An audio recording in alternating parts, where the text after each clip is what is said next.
Hey guys, so just sharing a really simple coach tip with you today, and that is to stick with your principles. Now more than ever, it is really important to honor the principles that you are believing in fitness, and making sure that you're not just getting creative for the sake of being creative, but being creative within those principles. So your client's probably at home, if they're anything like mine, and they have very little equipment, no way to add external load to be able to progress from day to day to day.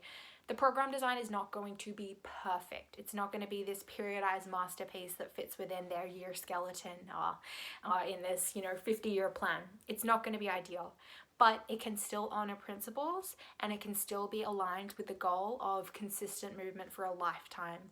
And if your clients are focused on health and longevity, then there is no reason that this really needs to be any interruption to that goal, and it should be perfectly aligned with that. A couple pieces you can think about. Number one, when you sit down to write their program design, can my client do this? Are they capable of doing it? Have I assessed them, and do I know that they can do this exercise or activity well? And does it meet them where they're at? So let's just take, for example, a handstand hold. Maybe you're trying to figure out ways to keep your program design interesting, so you ask your client to kick up into a handstand against the wall. But first, do you know that they have the core endurance to be able to hold that position well? Like, can they even hold a plank for more than 10 seconds? And what is their overhead position like? Are they able to get in a good stacked position? Do they have the shoulder stability to stay there? Or does their overhead position look kind of like this? So make sure that those preliminary pieces are in place. And if not, then work on those. Give them hollow body holds or plank holds. Give them shoulder cars and exposure to pressing overhead versus rushing to that handstand against the wall, just to keep things creative and interesting. Now, another piece that we can think about is how are you actually progressing your clients, especially if you can't add external load from session to session, where you're putting a couple more pounds on that back squat barbell. Get creative.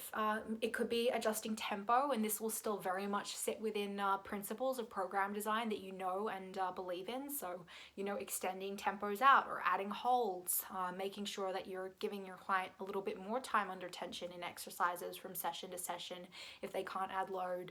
Another idea could be adding variety. So instead of just doing more air squats, give them variations of squats. Give them an air squat one week, a cyclist squat the next week. Give them a shrimp squat progression. Keep it interesting, add variety, let them play with movement, enjoy finding solutions to new movement problems. So just even though you can't be adding a little bit of extra load, make sure you're still sticking with solid principles of progression and not just doing more, and not just giving them high intensity work to make them feel like they got a good sweat. So I really hope that this can help you sit down and assess the programs that you're writing. Make sure that you stick with your principles. Don't get creative for the sake of getting creative, but rather use the principles that you know to guide your creativity. Good luck.